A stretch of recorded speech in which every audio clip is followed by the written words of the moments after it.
This is Valley View News, and here are today's headlines. At least 26 people were reported dead from the church massacre. President Donald Trump continues his tour of Asia. Plus, newly leaked documents show the Trump administration and Russia working together. Hello and welcome to Valley View News. I'm Kelsey Henderson. And I'm Shelby Charlene. 26 people died and 20 others were wounded in the shooting at the First Baptist Church in Sutherland Springs, Texas. The victims' ages range from 17 months to 72 years old. 8 of the dead were all in the same family. Also killed was the 14-year-old daughter of Pastor Frank Pomeroy.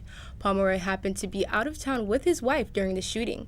Another victim was the grandmother of the gunman's wife. Police identified the shooter as 26-year-old Devin Patrick Kelly. The shooting happened during the 11 a.m. service. Kelly started shooting outside the church before entering. He was dressed in all-black tactical gear while carrying a Ruger AR-556 rifle. Kelly served in the U.S. Air Force between 2010 and 2014, then was discharged for bad conduct. The Air Force says Kelly served a year in prison for assaulting his wife and child. Investigators suspect he suffered from mental illness. The things that he did to his family were a sign that there was some level of mental instability. Obviously, you have to be very mentally unstable to commit a heinous crime like this. Kelly sent threatening texts to his mother-in-law the morning of the shooting. Kelly's wife and his mother-in-law were not in the service during the time of the shooting.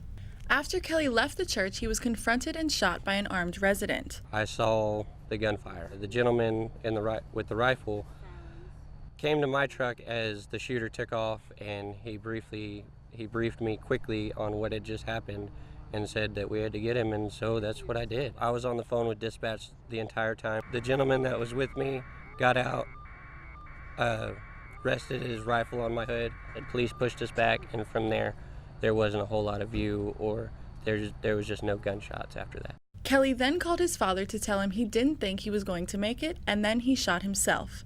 Officials say it's still unclear how Kelly died.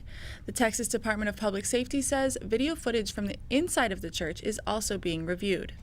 President Trump, who was overseas in Japan, sent his condolences to the small town. I also want to take a moment to continue sending our thoughts, prayers, and deepest condolences to the victims of the horrific assault on a church in a beautiful area. So sad. Texas Governor Greg Abbott called this the largest mass shooting in the state's history. Residents of the small town are in disbelief and have held vigils where faith leaders have offered words of solace and prayers. Recently leaked documents show financial ties between Russia and a Trump cabinet member. The leaked documents were being called the Paradise Papers. The papers were given to the International Consortium of Investigative Journalists and mainstream news outlets. They show how state-run Russian companies funded large investments in Twitter and Facebook. The papers also indicate that Trump's Commerce Secretary Wilbur Ross has financial stakes in a big Russian business. Other cabinet members were also mentioned in the papers, including Secretary of State Rex Tillerson and Chief Economic Advisor Gary Cohn. President Trump arrived in Japan late last Saturday, kicking off a 13-day Asia trip. It's longest foreign swing for the president since his term began. He met with Japanese Prime Minister Shinzo Abe at the Yokota Air Base last Sunday. The pair golfed and held a joint news conference. President Trump talked about U.S.-Japanese trade. We want free and reciprocal trade, but right now our trade with Japan is not free and it's not reciprocal. And I know it will be. Trump also touched on the U.S. trade deficit with China. He'll attempt to renegotiate a trade deal with the president of China later this week. He also asked Japanese automobile makers to build their cars in America. We love it when you build cars.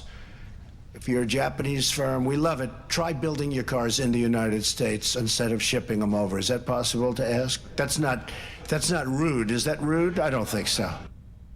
The Japan Automobile Manufacturers Association says 3 out of 4 Japanese cars sold in the U.S. last year were built in North America. The president later clarified his remarks to thank Japanese automakers for building new plants and doing expansions of their U.S. facilities.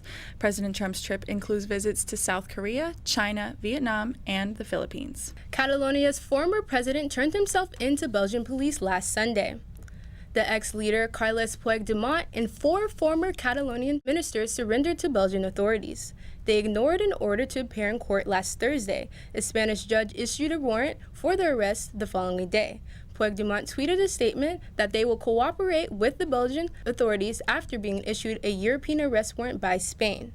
He was released by a Belgian judge after surrendering himself to Brussels authorities. Lebanese leader Saad Hariri resigned as prime minister. He announced his resignation in broadcast from Saudi Arabia. Hezbollah's Secretary General Hassan Nasrallah says the resignation was a Saudi decision and Hariri was forced out of office. Nasrallah also thinks violence could erupt with Hariri out as leader. Hariri says he feared assassination, but the Lebanese army says it hasn't discovered any assassination plots. Without Hariri in power, both the U.S. and Saudi Arabia lose their main partner in the Lebanese government. Saudi Arabia is investigating some of its princes, government officials, and others for corruption. A new anti-corruption committee ordered some very powerful Saudis to be arrested. The names of everyone arrested haven't been given yet. Prince Al-Walid bin Talal is one of those under arrest. The billionaire is one of the richest people in the world. Many in the kingdom took to social media praising the move, but critics claim it's the latest move by Prince Mohammed bin Salman to consolidate power. Meanwhile, the former Saudi foreign minister says the investigation isn't politically motivated. I say nonsense. Saudi Arabia has a zero policy when it comes to supporting terrorism and extremism. Saudi Arabia now has a zero policy when it comes to corruption and waste and mismanagement. Our Vision 2030 calls for efficient, accountable, transparent government. We cannot afford to have corruption and waste and mismanagement reduce our ability to improve the lives of our people. Many analysts believe the probe will have a negative effect on Saudi business stocks. Iran denies involvement in a missile launch that targeted Saudi Arabia's capital last weekend. The missile was fired by Houthi rebels from inside Yemen. The Saudi military shot it down over the international airport in the city of Riyadh. The military used the American-made Patriot missile defense system to intercept it. Pieces of the missile landed in uninhabited areas of the city. Iran says it does support the rebels, but denies arming them. A Saudi-led coalition fighting in Yemen says the missile attack could be an act of war. The coalition responded with its own missile strike on the Yemeni capital city. And now to our business and tech reporter, Dalia Perez. Dalia, what's new? Thanks, Kelsey. Apple released its much-anticipated iPhone last Friday. The iPhone X celebrates the company's 10-year anniversary. The smartphone's new features includes a facial recognition camera. Apple also got rid of the old home button. The phone's high demand brought the company's market value to $900 billion. They're on their way to becoming the first trillion-dollar U.S. company. But the Apple update hasn't been a walk in the park. Apple released a new mobile update on Halloween, but many customers have been dealing with an annoying glitch. The iOS 11.1 has a bug that changes I's to A's with a question mark symbol. It didn't take long for users to figure out that they can go to their keyboard settings and sub a text replacement. Apple hasn't updated the software yet, but it says the bug will be fixed in their next version.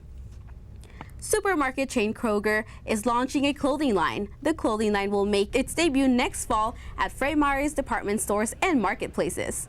The active-inspired clothing brand will be called Ours Brand. The launch comes after an increase in competition from other companies. Walmart bought Bonobos and Amazon bought Whole Foods. Kroger owns more than 2,800 retail businesses across the country. Kroger wants the clothing line to help modernize its stores. Toys R Us will be open for 30 straight hours starting Thanksgiving Day. Its stores nationwide will open at 5 p.m. on Thanksgiving. They'll remain open until 11 p.m. on Black Friday. But the Times Square location in New York City will be open for 40 hours straight, starting at 8 a.m. Thanksgiving morning. The company began opening its stores in the holiday in 2009. It recently filed for bankruptcy protection. Toys R Us expects the extended hours to bring in more customers. In recent years, many stores opening on Thanksgiving received a lot of criticism. Last year, the second largest mall in the U.S., Minnesota's Mall of America, stayed closed during the holiday. Mall officials said they did it to improve employee morale. Well, that's all I have for you today. Back to you guys. Thanks, Dalia. People crowded the streets of downtown Los Angeles in an anti-Trump protest last Saturday. Hundreds gathered in a peaceful march to rally against Trump administration and policies. The group organizing the event, Refuse Fascism, also held protests in San Francisco, New York, and Chicago. Some people worried that it would simulate last year's presidential election protests. Trump supporters showed up to the march to challenge anti-Trump protesters. LAPD arrived at the scene and kept both parties separated. 2 people were arrested at the march, one for threatening violence and the other for not staying in designated march areas. A U.S. senator is recovering after being assaulted by his neighbor. And a university faces backlash over a controversial Halloween skit. We'll have more after the break.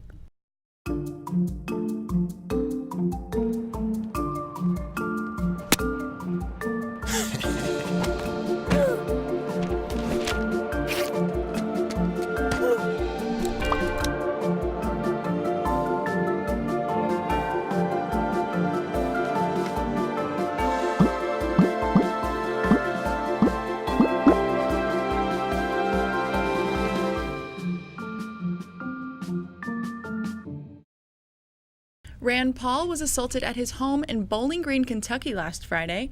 He suffered bruised lungs and 5 fractured ribs, including 3 displaced fractures. The attacker was Rene Boucher, a medical doctor and neighbor of Paul. Paul was reportedly attacked while mowing his lawn. The Associated Press reported that displaced fractures can lead to life-threatening injuries. Paul released a statement on Twitter thanking people for their support and prayers. It's not clear why Boucher attacked Paul, but assaulting a member of Congress is a federal crime. Capitol Police and the FBI are investigating the incident. A fraternity at Alabama's Troy University is under investigation for a racist skit. Snapchat video shows members of the Farmhouse fraternity dressed as President Trump and Border Patrol agents chasing people in sombreros. The caption of the video read, quote, "When you ask them to build a wall." The men in sombreros try to climb a brick wall but are caught by the Border Patrol agents in the next video. Caption, "Got 'em." Troy University officials notified the Farmhouse Fraternity organization the next day. The organization apologized and said those involved will be disciplined. The school held a town hall meeting last week. One Latino student expressed his concerns. How bad does it have to get before we start punishing people for these kinds of actions at an international university? Troy University says the actions do not reflect their stance on diversity. A shooting near the Santa Monica Pier left 1 woman dead and 4 others injured last week. 28-year-old Diame De La Cruz of Compton was shot and killed after a dispute. It's believed that the altercation broke out between passengers of 2 different buses. Police say 2 or 3 men fired guns into De La Cruz's bus and then fled. The 2 groups were not traveling together, and it's alleged that some passengers may have known each other. Officials have not yet determined a motive in the deadly confrontation. De La Cruz leaves behind a 2-year-old daughter. The California State Northridge Africana Studies Department celebrated its grand reopening of the Black House. Valley View reporter Lauren Turner-Dunn has more. Facing the rising. Students and faculty at CSUN gathered at the Black House after being closed for 3 years. Part of CSUN's Africana Studies Week, the grand reopening made students excited for new opportunities. Never been here before. I'm a freshman here, so I'm excited to see different types of people, like different types of black people from all over LA, all over California, all over the world, and get to know and understand different people's perspectives. That's why I go to BSU and stuff like that, same kind of thing. I'm excited to see what kind of stuff's going to be going on here. Africana Studies Department Chair Teresa White wants the benefits and resources of the Black House to be known. So this space is all about student success. It's about academic enrichment. It's about culture, bringing rich cultural legacy back to this house, back to this campus. The house has a library, study lab, media screening room, and meeting rooms with bright painted walls and African American inspired art.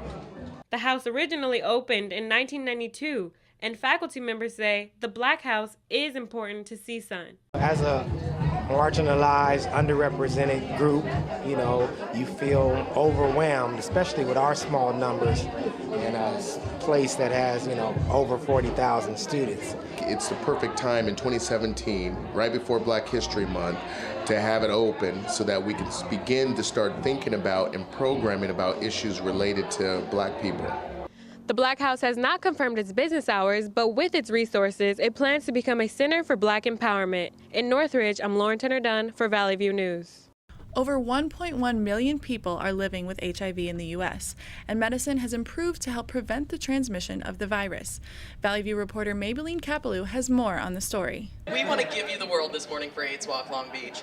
The LGBTQ Centers of Long Beach hosted the AIDS Walk last Sunday. The walk has been around more than 30 years, raising millions of dollars for organizations in the community. I was diagnosed HIV positive in November of '92. And when I did the math and figured the walk was November of 2017, I realized I'm a 25-year survivor living with HIV, and I had to do it. In 2014, the Centers for Disease Control and Prevention reported that HIV/AIDS is the 8th leading cause of death for men ages 25 to 34. But it's no longer among the top 10 leading causes of death in the U.S. By walking today, people are raising awareness that the epidemic continues to have a disproportionate impact in Long Beach, and we are supporting nearly half a dozen local organizations serving our HIV-impacted communities. Funds from the walk go to health services that support HIV/AIDS testing and prevention. Medicine has advanced significantly since research on the virus began in the 1980s. It's a program called Getting to Zero. It's something that we're working on, and we're just getting started in Long Beach. And one of the things we want to do is we want to have zero infections, zero new infections, and everybody be undetectable. If you're undetectable, you're untransmittable. Since 2008, annual HIV infections have declined by 18% in the U.S. However, 1 out of 7 people are unaware they're infected with the virus. In Long Beach, for Valley View News, I'm Maybelline Kapalou. And now for the latest in entertainment, here's Star Harvey. What's up for today? Thank you. Netflix shut down production on the show House of Cards last week. The decision comes after actor Kevin Spacey was accused of sexual assault. Actor Anthony Rapp released a statement of the allegations against Spacey. The streaming service said it would no longer work with Spacey in any capacity. They also decided not to move forward with the release of the film Gore, starring and produced by the actor. Since Rapp's allegations, more people have come forward with sexual harassment charges against Spacey. Spacey was dropped by his publicist as well as his talent agency. A representative for the actor said he is seeking evaluation and treatment.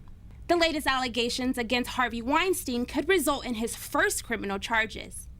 It has been reported that this is the strongest case within the statute of limitation. At a press conference last week, the NYPD described actress Paz de la Huerta as credible. The officials say de la Huerta was able to explain each moment of the crime, including where she was and where it happened. She said Weinstein raped her in her apartment on 2 separate occasions in 2010. The Manhattan District Attorney's Office says the case is an active investigation. In the past month, more than 60 women have made allegations against Weinstein. A spokesperson for the Hollywood producer has repeatedly denied any allegations of non-consensual sex. Actor-singer Tyrese Gibson has posted emotional videos on social media for the past few months. He has detailed his custody battle with ex-wife over their daughter. Tyrese has also lashed out against his co-star Dwayne "The Rock" Johnson. The actor claimed that Will and Jada Pinkett Smith gave him $5 million. In an Instagram post, Tyrese says the money is to help with his legal fees. He then said that he would stay off of the internet now that his legal fees are paid. The star has posted several Instagram posts since. The posts indicate that he is leaving LA for a while and plans to focus on his health. Marvel Studios' Thor Ragnarok racked in $121 million for its opening weekend. Ragnarok has the 4th largest opening weekend in the U.S. this year. It's Marvel's 17th successful film to top an opening weekend. Actor Chris Hemsworth stars in the movie. Rotten Tomatoes gave the film a 93% rating. Selena Quintanilla, a well-known Latina artist, received a star on the Hollywood Walk of Fame 22 years after her death. Valley View reporter Chris Escobar has more on the story.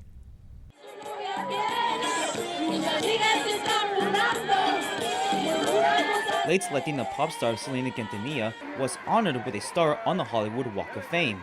It's been 22 years since her death, but some fans look on the positive side of her legacy. I try not to think so much about the passing, and I try to embrace her legacy and her continuing on. But I mean, it's definitely sad. There are moments when you think like, man, if she could still be here, but she's not, and that's the sad part. Thousands of people and celebrities such as Eva Longoria came to honor the Texas native. Some fans find Selena's career as unforgettable. It's everlasting. I mean, just Eva Longoria was talking about how that impacted her and just that she represented the Mexican-American community and made me proud to be a woman, and she makes all Latinos proud. With tears of emotions, Selena will always be remembered for one thing.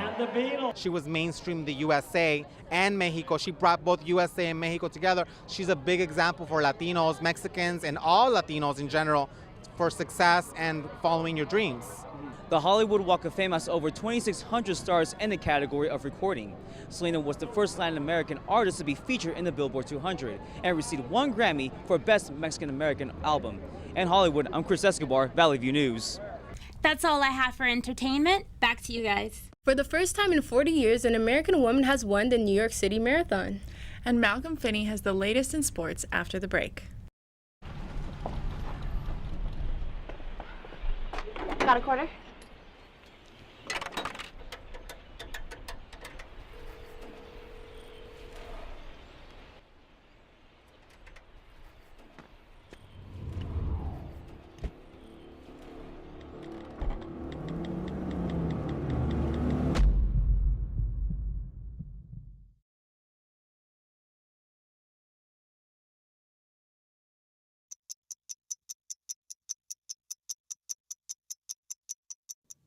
When you're running your own business and taking care of your disabled brother, you tend to learn about responsibility pretty quickly. After 40 years, an American woman has finally been the first to finish the New York City Marathon. Look at the emotion of Shalane Flanagan as she comes to the line, breaks the tape, the joy evident as she has won her first world marathon major.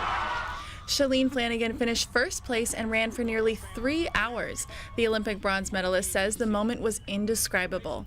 The last time an American woman finished first place was in 1977. Flanagan holds the record for the 3,000-meter indoor and 5,000-meter outdoor races. Flanagan earned her bronze in the 2008 Olympics for the 10,000-meter race. She made her New York City Marathon debut in 2010.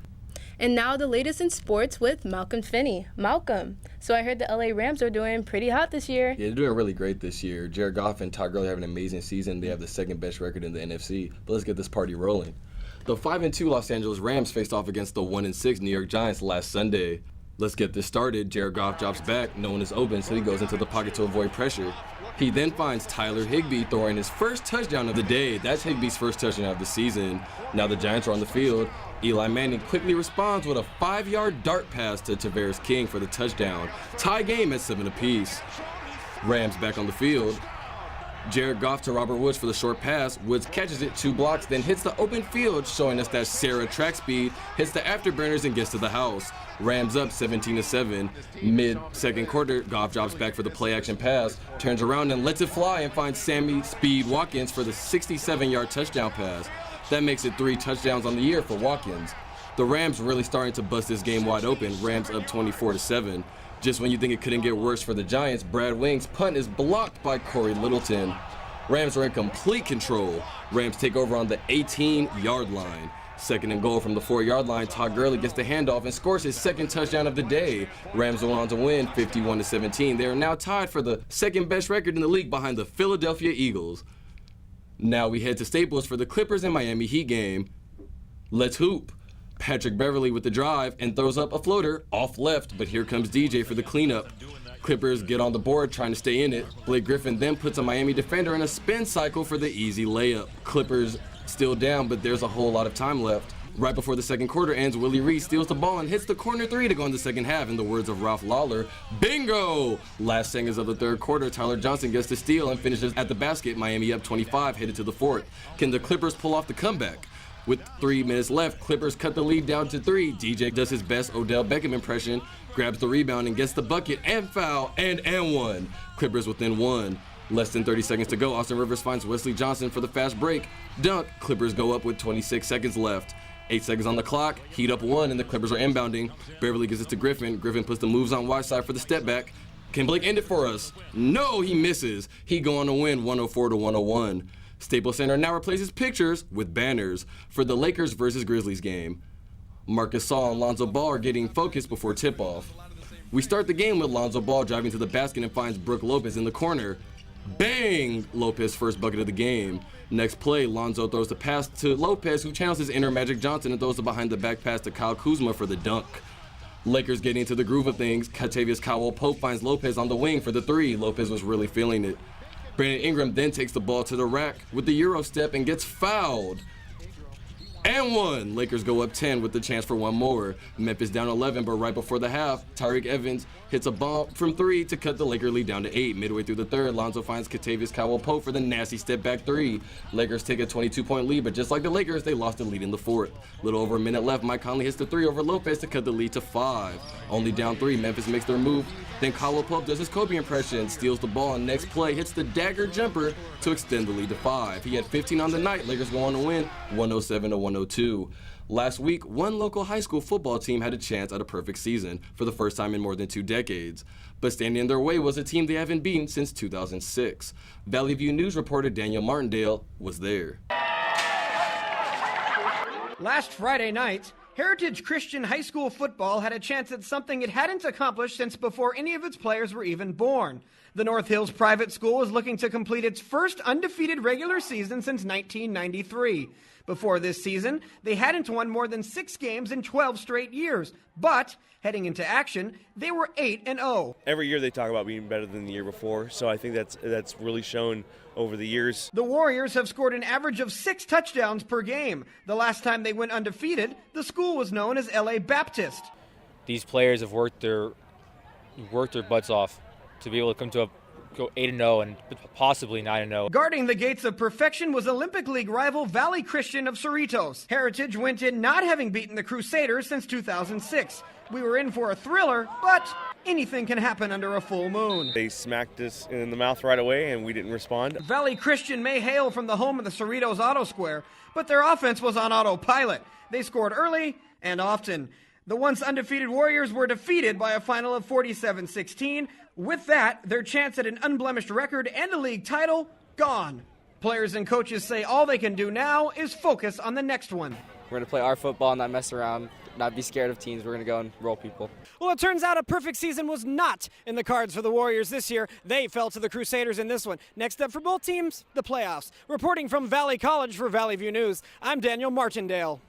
That's all I have for sports. Back to you guys. An age-old question prompted an emergency call in Wisconsin last week. MacArthur, a chicken just crossed the road from the west side to the east side a few minutes ago. While there won't be any more foul balls until spring, one police department is getting foul calls. Eau Claire officers got a complaint call about a chicken trying to cross the road. One police spokesman provided a nugget of information. The officer was responding to a complaint of a chicken in the roadway. Unfortunately, upon arrival, the officer was unable to find the chicken, so we were not able to determine why the chicken crossed the road. Details on the situation are still scrambled. We will never truly know if he got to the other side. Thank you for watching Valley View News. I'm Shelby Charlene. And I'm Kelsey Henderson. We'll see you here next time.